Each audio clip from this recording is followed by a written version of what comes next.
Hare Krishna. Namaste. Chapter 6, entitled as Dhyana Yoga. Sloka 13 and 14. Samaṁ kāya-śiro-grīvaṁ dhārayann acalaṁ sthiraḥ samprekṣya nāsikāgraṁ svaṁ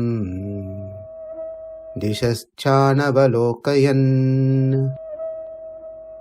praśāntātmā vigata-bhīr brahmacāri-vrate sthitaḥ saṁyamya mac-citto yukta āsīta mat-paraḥ. In the last session, we learned about Ashtanga Maithunam, how one should be very careful dealing with the opposite gender. If not, how it will spoil one's spiritual progress. Now, in today's session, we'll see the last part of the 14th sloka. saṁyamya mac-citto yukta āsīta mat-paraḥ. saṁyamya, meaning mind completely subduing, hold it steadily focused on Atma, self. And this is only possible when one is free from pancha klesha. Klesha means negative thoughts, negative mental state, or also can be interpreted as poisons. There are 5 main things which makes one to not hold their thought, the mind, to focus on something or on the self. These pancha kleshas are avidya, asmita, raga, dvesha and abhinivesha.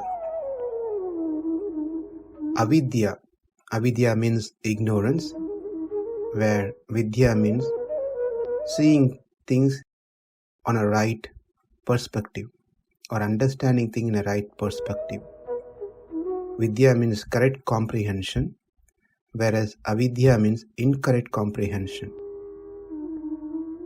The repeated unconscious action that we have done several times in past, and the way that we have been perceiving things combined together become the impression, samskara.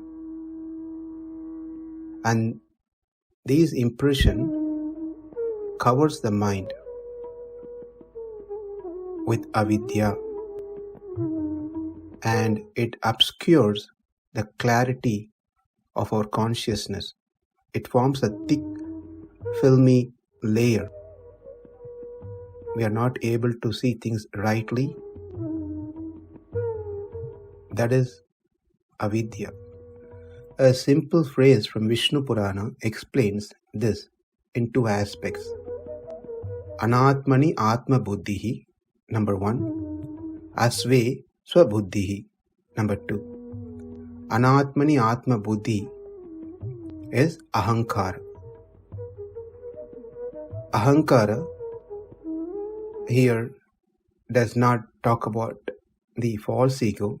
Ahankara here is different. That is considering what is not Atma to be Atma. In other words, Ahankara causes dehatma abhimana, meaning thinking Atma and Deha, which is body, the physical body, one and the same. There is no difference between these two. Body is Atma, Atma is body. There is no difference. Here ahankara means that aspect. Asve swabuddhi. Then mamakara. Here it addresses mamakara. First one is ahankara and second one is mamakara. Considering someone else's property as mine, and that is mamakara. Mamakara is cause of swatantriyam, thinking that we, Atma, are our own independent being, instead of thinking that we are all owned property of Krishna, including what I have. I think myself separate from Krishna and think things that all belongs to me, mine and others. Asvesva buddhihi mamakar. These two are cause of the avidya. That is avidya. Avidya is cause of one's papa and punya, which is the sinful act or the pious act.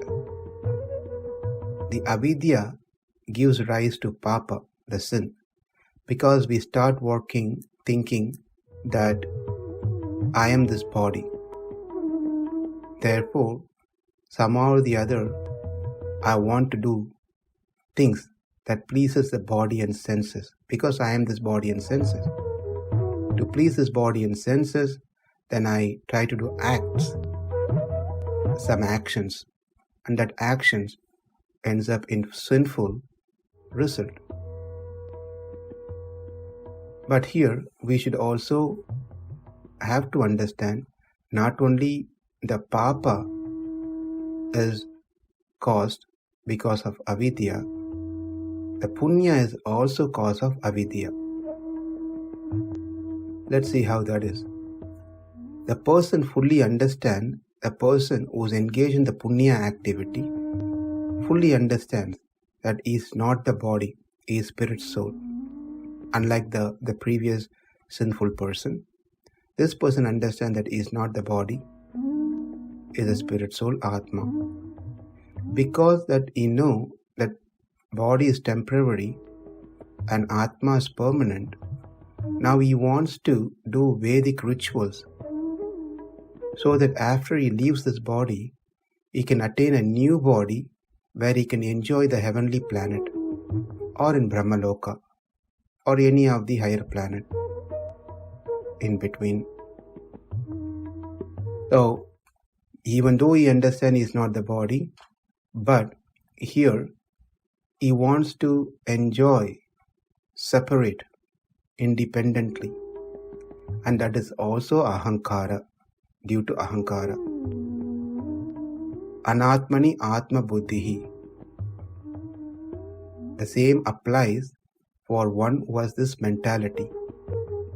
He is independent of Krishna because he wants to enjoy, separate from Krishna, the material benefits, the heavenly planet, whatever it may be. Therefore, avidya rises to papa due to ahankara, when one thinks oneself to the body, to be the body, and avidya rises to punya again due to ahankara, when one thinks himself to be independent from the Supreme Lord. Now, this avidya is the root cause for rest of the four kleshas. The next one is asmita. This is the first branch of avidya, often called as ego, false ego. It pushes us into the thoughts as I have to be better than other people. I am the best. I know that I am right. So this is all called ego, a branch of avidya called asmita. Then the third branch in this tree is raga, or attachment, desire or demands. We want something today because it was pleasant yesterday. Namaste, Hare Krishna.